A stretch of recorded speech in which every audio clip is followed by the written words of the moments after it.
Il existe certains jeux qui nous dépassent, non pas parce qu'ils sont amusants, géniaux, créatifs, surprenants, mais car au-delà de ça, ils ont réinventé l'industrie. Si vous êtes comme moi, né dans les années 90, vous avez peut-être joué au premier Mario Bros. Vous avez connu les premiers jeux 3D comme Doom, vous avez vu arriver des technologies changer rapidement vos vies comme le smartphone, le GPS, Internet, l'IA, et vous vous demandez comment faire mieux. Peut-on toujours repousser les limites? Cette question, Crytek se l'est posée il y a une vingtaine d'années. Aujourd'hui, je vais vous raconter l'histoire d'un studio qui aurait pu dominer le monde du jeu vidéo.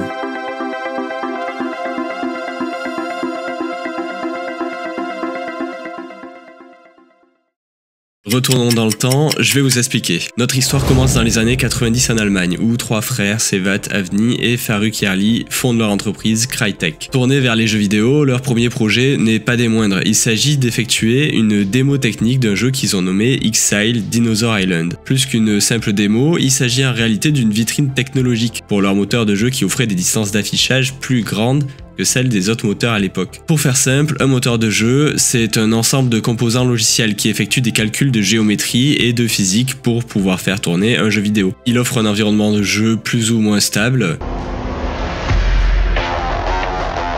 pour que le jeu puisse tourner convenablement. Un moteur de jeu, c'est indispensable, c'est même un enjeu majeur pour les studios de jeux vidéo. Imaginez que vous souhaitez dessiner un trait. Vous avez le choix entre ouvrir Paint et dessiner ce trait, ou bien coder vous-même Paint via des milliers de lignes de code pour finalement faire votre trait. Alors évidemment, vous allez gagner du temps et utiliser Paint pour faire ce trait. Puis vous allez carrément faire des courbes et au final, vous allez dessiner une grosse... Revenons sur notre démo technique. En 1999, les trois frères rencontrent Nvidia et signent par la suite un contrat visant à utiliser la démo technique en tant que logiciel comparatif de cartes graphiques. Après une tentative de jeu annulée, Crytek s'éloigne de Nvidia et se rapproche d'Ubisoft, qui leur propose de développer un jeu AAA à partir de Exile, mais aussi un gros paquet de pognon. On peut dire que le jeu a bien évolué entre-temps, car le projet à base de dinosaures a donné lieu en 2004 à Far Cry.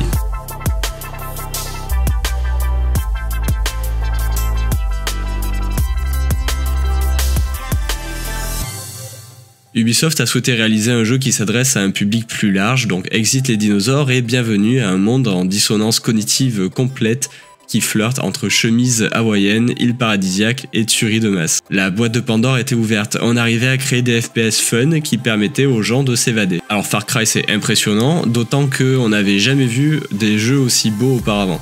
Si je regarde JVcom à l'époque où le site était bien, c'est assez fou de constater qu'ils n'ont jamais vu de tels détails. En fait, ça donne carrément envie de voyager dans le temps et de leur filer une copie de Red Dead Redemption 2 juste pour voir leur réaction. D'ailleurs, 2004, c'était une année incroyable en termes de jeux vidéo. Regardez un peu le nombre de classiques sortis cette année. Quand on voit ça, j'ai juste envie de retourner en 2004 pour jouer à tout et par la même occasion acheter quelques bitcoins. Mais Far Cry n'est pas la seule annonce faite en 2004. Crytek en profite pour dévoiler officiellement la première version de leur moteur de jeu, le CryEngine. En 2004, il existe déjà plusieurs gros moteurs de jeu, dont l'Unreal Engine, principal concurrent qui est basé sur la géométrie de construction de solides soustractives. Cela signifie que vous avez un espace de travail dans lequel vous allez supprimer ou ajouter des formes géométriques. Le CryEngine permet de créer des terrains très vastes, en théorie d'une centaine de kilomètres. Pour cela, Crytek a intégré un algorithme qui rend la distribution des textures plus réaliste. À cette époque, beaucoup de textures différentes dans un jeu est totalement impossible. On utilise souvent les mêmes textures à plusieurs endroits différents, comme par exemple la texture du sol qu'on va répéter. L'algorithme va permettre de modifier la distribution de ces textures en permettant de peindre dessus. Et alors là, c'est un peu comme quand vous photoshopez votre photo de profil Facebook, vous choisissez la taille de votre pinceau, la couleur de diffusion, pour donner une illusion de paysage. Et ça fonctionne. Ça fonctionne même si bien que je peux vous parler de plein d'autres mécanismes que Crytek a introduits dans les jeux vidéo.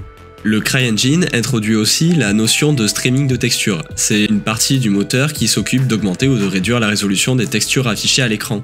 Ça joue une grosse part dans l'optimisation des jeux vidéo. Les ingénieurs de Crytek ont en réalité permis de définir les shaders modernes. Un shader, ça sert à définir l'absorption, la diffusion, la texture à utiliser, les réflexions, les réfractions, l'ombrage. Vous avez compris, un shader, c'est pas seulement un petit fichier que vous importez dans Minecraft. En réalité, c'est une complexité et une utilité majeure dans le réalisme d'un jeu. Le shader va récupérer en entrée une valeur et nuancer la couleur en appliquant une correspondance via ce que j'appelle un énorme bordel mathématique, d'où le terme shader. Vous comprenez que les génies de Crytek ont en réalité apporté une véritable avancée dans le monde de la 3D. Le CryEngine utilise l'occlusion ambiante qui permet de simuler des ombres douces et plus réalistes sur les objets. Il utilise aussi le Parallax Occlusion Mapping. C'est une technique de rendu qui simule la profondeur et le relief d'une surface texturée. Le moteur propose en plus de ça la Global Illumination, qui arrive à simuler la propagation des lumières de façon réaliste. Bon, trêve de digression, le moteur est impressionnant certes, Far Cry va être un grand succès, tellement que Crytek ne compte pas s'arrêter là et dispose d'un tout nouveau partenaire, Electronic Arts. Le but était de prouver que le moteur CryEngine ne se limitait pas seulement à ce que Far Cry avait montré.